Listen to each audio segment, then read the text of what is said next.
with you guys. If you're new to the channel, my name is Andrew with Younger Toyota in Hagerstown, Maryland. For more information on our inventory, please feel free to check out the link in the description box below. So today we're in the brand new 2024 Toyota Highlander, because this one does come with excellent safety. It does come with legendary reliability, as we all know from Toyota. You do get 2 years or 25,000 miles of complimentary maintenance as well, so that's going to save you some money there. So ultimately in this video, we'll be testing out and going over everything about this one. So having said that, what do you guys say? Let's just go ahead and jump right into it. And as always, let's start with pricing. As you can imagine, there are several different trim levels for the 2024 Highlander. First one being the LE, starting at $39,270, XLE for $42,420, which by the way is the trim that we have today, XSE for $44,015, Limited starting at $46,525, and lastly the Platinum starting at $49,725. That was all pricing for the front wheel drive configuration. If you wanted to add all-wheel drive, you can do that. Simply add $1,950 to any of those trim levels. But regardless of trim level that you go with, the power plant is going to be the same. Powering the beast is a 2.4 liter turbocharged 4-cylinder, putting out 265 horsepower at 6,000 RPM, 310 pound-feet of torque coming in at 1,700 RPM. That power being sent to front wheels or all wheels through an 8-speed automatic. 0 to 60 time coming in at approximately 7.2 seconds. And I don't know why this number stuck on my head, but I remember the V6 back in the day came in at 6.8 seconds, so a little bit slower with the turbocharged engine, but that's okay. MPG numbers then coming in at 22 in the city, 29 on the highway for the front wheel drive, 21 city, 28 then on the highway for the all-wheel drive, taking regular unleaded fuel. And for the record, that is 1 mile per gallon better than the naturally aspirated V6 that the Highlander came with in 2022. But so then before we do any kind of fun acceleration test here in our Highlander, I do want to mention to you guys the drive mode. There's actually some buttons located directly behind the shifter. Buttons will include Eco, Normal, Sport, and Snow. And then if you were to go with an all-wheel drive variant of the Highlander, you're going to add to that Mud and Sand and a Rock and Dirt mode as well, ultimately adjusting things like the shift points, the throttle response, the steering sensitivity, and all-wheel drive system engagement actually as well. So now having got all of that out of the way, what do you guys say? Let's go ahead and find a straightaway. Let's put the Highlander here to the test, and let's see how quickly we can get our new 2024 Highlander here up to speed. All right, merging onto the highway, go.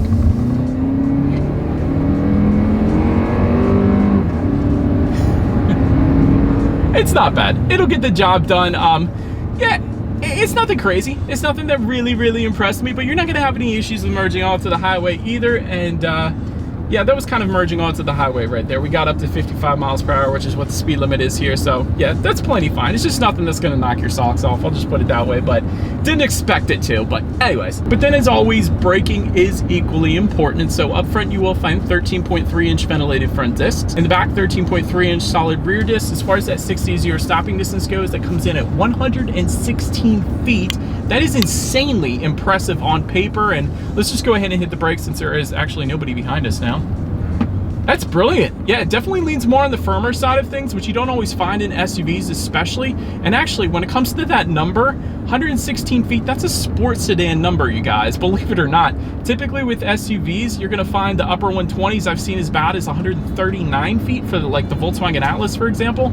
So 3-row SUVs typically land in the 130s, if not the upper 120s. So 116 feet, that is a sports sedan number. So that is excellent, because if somebody comes to a quick stop in front of you and you got kids in the car, you definitely want to know that you want to come to an equally quick stop in this thing, and you could definitely do that with a 60-0 number of 116 feet. So I absolutely 100% love that. But then touching on suspension and handling, up front you're going to get an independent McPherson strut front suspension. In the back, trailing wishbone type rear suspension, front stabilizer bar. As far as ride quality goes, it's been perfectly fine on my short little test drive here today, so 100% don't have any issues there. As far as steering feel goes, ooh, that is a loose steering feel. Hang on. Let me put it in sport. It does tighten up a little bit. It's a little heavier of a weight to it in that sport driving mode, but man, if you put it in normal driving mode or eco, it is such a loose steering feel. Now, I don't expect it to be super heavy. This isn't a sports car after all, but typically with SUVs, you do find a looser steering feel, but this is pretty darn loose. But anyways, then touching on cabin noise, we are going 56 miles per hour right now, and it's honestly, it's perfectly fine. So I definitely don't have any issues there. I do want to mention with the cabin noise though, an acoustic laminated front windshield does come standard, but then if you were to go with the limited or the platinum, you're also going to get acoustic laminated front side glass as well. So that is a luxury feature right there that you typically find in like BMW or Mercedes-Benz. So if you want that super serene cabin, go with the limited or the platinum trim level. I'll just put it that way. Then touching on rear visibility here, I can see perfectly fine out the back. It's pretty much as you would expect a 3-row SUV to look like. The second row headrests are kind of big, but it's okay. I can still see perfectly fine. But touching on forward visibility, rain sensing windshield wipers do come standard for all trim levels. So whenever the Highlander detects any kind of mist or rainfall, it's going to automatically turn on those windshield wipers for you. So just one less thing you got to worry about there. Did want to also mention though, there is a head-up display that is going to come on the platinum trim level. So it's going to project your speed limit, and safety information up on your windshield. So it better helping you keep your eyes on the road. So I gotta love that as well. But anyways, that pretty much rounds out the performance segment of this review, you guys. Let's now go ahead and take a look at the exterior of our brand new 2024 Toyota Highlander. All right, and so here she is, you guys, the new 2024 Toyota Highlander finished in wind chill pearl, which by the way is a $425 paint option in case you were curious, but I actually like it. It definitely does look like a pearl as opposed to a metallic, so I think it looks pretty darn good. There's not many pearl colors out there. But anyways, let's go ahead and start with where this one is made. Taking a look at the VIN, first character is the number 5, indicating that the Highlander is built and assembled here in the US, in case you were curious. But starting up front, black painted front grille will come standard with either silver or chrome trim, depending upon the trim level that you go with, of course. To the sides, LED projector headlights do come standard. You gotta love that. With LED daytime running lights, you get the automatic feature. You also get automatic high beams. So if you have your high beams on at night and it senses a vehicle coming in the opposite direction, it's gonna automatically dim them back to low beams. Then when that vehicle is gone, it's gonna automatically bounce it back up to high beams for you there. So my wife loves that one. Adaptive front lighting system coming on the platinum trim level, so that's pretty cool. So when you're going around the bend at night, those headlights are going to swivel depending upon the steering angle. That'll help illuminating what is around the bend, so you're less likely to hit Sasquatch or an alien or whatever the case. So that's pretty cool as well. LED fog lights do come standard down below there. However, if you were to go with the limited or platinum, you will get high output LED fog lights, so a little better illumination there. Also, there is a silver front lip for the platinum trim level. Otherwise, you're going to get the matte black front lip that you guys are looking at right now. So anyways, that pretty much rounds out the front end of the Highlander. Let's now go ahead and make our way to the side. All right, so now since we are around to the side of this one, roof rails coming on the XLE trim level and up. Rear privacy glass coming standard for all trim levels across the board. You're going to find a gloss black A-pillar for all trim levels across the board. That's kind of one of those distinguishing kind of exterior pieces that you really don't see on other SUVs, but the Highlander. So it's one of the things you can kind of tell it apart. So that's pretty cool. Chrome beltline molding does come standard. Taking a look at the side mirrors, they are body colored power adjustable side mirrors. They will be heated with integrated turn signals. If you were to go with the limited or platinum, that is going to add to those side mirrors the power folding feature, reverse gear tilt down feature as well, and you actually will also get some puddle lights with the Highlander logo illuminated onto the ground at night as well. So that's kind of cool. But take a look down at the wheel setup. Of course, they're going to differ amongst the trim levels. 18-inch alloys for the LE and XLE trims, but then 20-inch alloys for the XSE limited and platinum trim levels, all kind of varying in design. So anyways, we do got the XLE trim again, so that's what they look like. But anyways, that pretty much rounds out the side profile. Let's now go ahead and make our way to the back. All right, and so climbing into the tall grass for you guys back here, all the way to the top, you will find a body-colored shark fin antenna. Just below that, rear spoiler with an integrated brake light. Just below that, rear window wiper, of course. LED taillights, though, do come standard for all trim levels across the board. You don't always find that. Sometimes they're halogens, so I do like that they're LEDs. You do have the trim level badging found in the rear tailgate, so if you were to happen to wander onto a Toyota lot maybe on a Sunday, just take a look at the back tailgate. You'll see what trim level you're currently looking at, so that's kind of cool. And then all the way underneath here, you will find a single exhaust outlet, of course, is tucked away. So having said that, I do believe you guys know what we have to do next here. As always, here is that exhaust clip.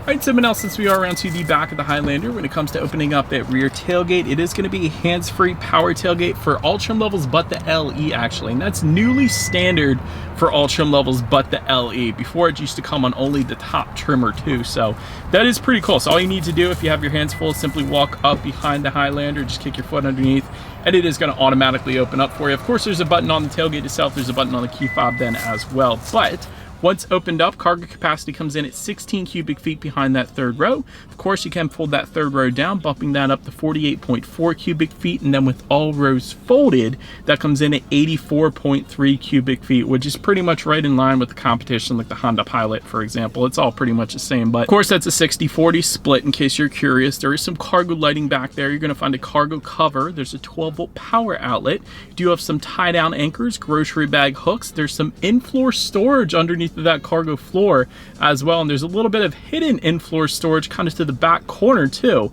So that's pretty cool. It actually has a nice little cover over top of it, so it really is hidden. So I like that. In case anybody is curious if it has a fix-a-flat or a spare tire, if you were to actually go up underneath of the Highlander, right next to the exhaust underneath, you will find a spare tire as opposed to the fix-a-flat, which you guys know I personally love. But then making our way up to the rear legroom, that comes in at 27.7 inches for the third row. For reference, I'm an even 6 feet tall, not a ton of space back there, of course. For record, 27.7 inches is actually less than my old Ford Mustang GT. So that kind of gives you an idea of the third row legroom at least. Rear ventilation does come standard for all 3 rows though, so I love that, and that's for that's up on the ceiling of this thing.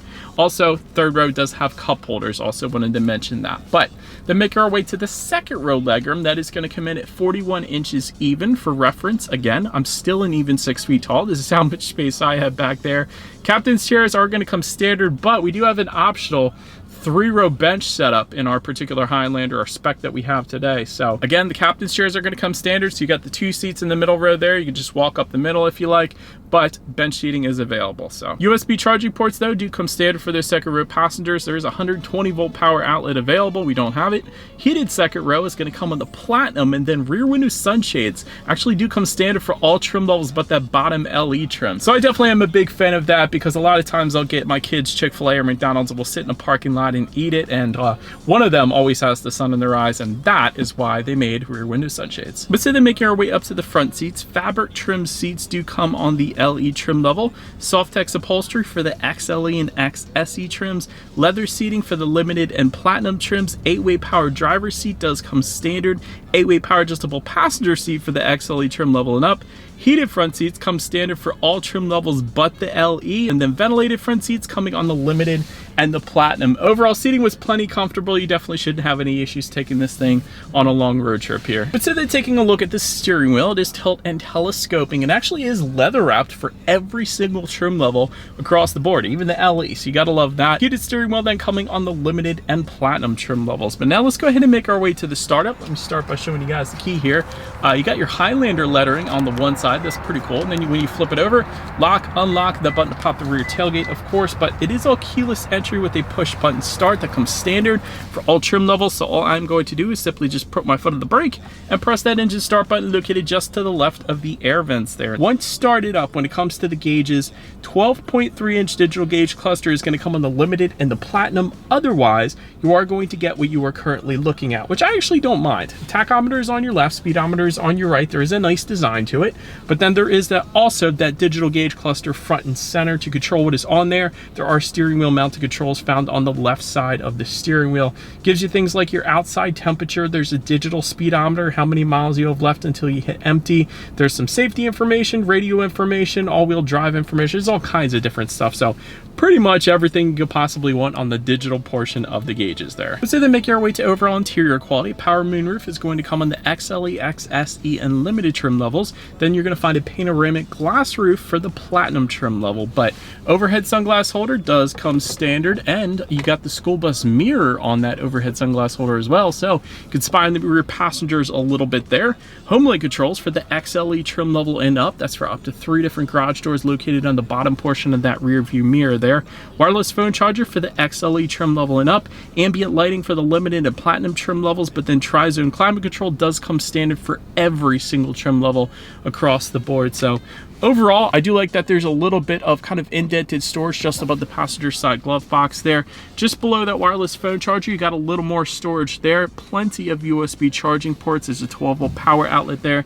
To the right of the shifter, there are dual cup holders, and within the center armrest here, there is a ton of space. That is more space than I'm definitely used to seeing. That is so much storage space for a 3-row SUV. It is ridiculous. There's a 12-volt power outlet in there as well. So overall, as far as interior quality goes, it's not bad. There are some hard plastics like surrounding the shifter, and cup holders also found on the doors as well. But other than that, it's definitely not bad. I don't have a problem with it, at least. But then taking a look at the infotainment screen, it is going to be an 8-inch color touchscreen display for the LE, XLE, and XSE trims, but then a 12.3-inch color touchscreen display for the limited and platinum trim levels. Bluetooth and audio streaming does come standard. Wireless Android Auto, Apple CarPlay, I always love to emphasize that. Driving information coming standard up there, and of course your radio information. So when it comes to the sound systems, there are 2 of them. 6 speakers is going to come on the LE, XLE, and XSE trims, but then an 11-speaker JBL sound system is going to come on the limited and the platinum trim levels. So having said that, what do you guys say? Let's go ahead and turn on the radio. Let's see what we got playing today, and let's test out the clarity of this one. Why am I dizzy now? That was weird. Anyways, yeah, it pretty much sounds like a 6-speaker sound system, probably a little above average for a 6-speaker sound system. The bass was actually more than I expected. Clarity was fine as well. It's just nothing crazy. It's 6 speakers for a 3-row SUV, so that pretty much says it all right there. But it wasn't bad. But last thing I want to mention to you guys on the infotainment screen, at least, is when you do put the Highlander in reverse, you will find a rear view camera coming standard across the board, letting you know who or what is behind you, which is always going to lead us into safety. And so first, let me start by mentioning IIHS Top Safety Pick Plus, which is the very highest designation given by IIHS. So that pretty much says it all right there. Front side curtain airbags do come standard. Driver's knee airbag up front, but also a passenger seat cushion airbag. Those last 2 don't always come standard, so I like that. In the back, you're going to have latch, aka lower anchors and tethers for children for the rear car seats. Rear child door locks, tire pressure monitoring system, but also coming standard. Toyota Safety Sense 2.5 Plus. That gives you a pre-collision system with pedestrian detection, lane departure alert with steering assist, lane tracing assist, road sign assist, dynamic radar cruise control, and a blind spot monitor with rear cross traffic alert. Then if you were to go with the limited or platinum, you're going to also get front and rear parking sensors. So overall, when it comes to my final thoughts here of the Highlander, excellent safety. That's always the first thing you should look for in a 3-row SUV, because more than likely you're going to have kids in the back. So the fact that it's an IIHS Top Safety Pick Plus, again, it doesn't get any better than that. That's what Volvos get. So that says it all right there. You got to love that. Very serene cabin, of course, as well, which kind of surprised me. Kind of luxury-like, actually. So definitely was a big fan of that. And so, but that is about it for this one, you guys. Thank you so much for watching. Feel free to follow Younger Toyota on social media at the bottom of the screen. Be sure to hit the subscribe and the bell notification button if you're into new car reviews and all of our fun YouTube shorts we put on our channel as well. Do appreciate you guys watching more than you know, and we will see you guys all in the next video. Bye. Get on the road.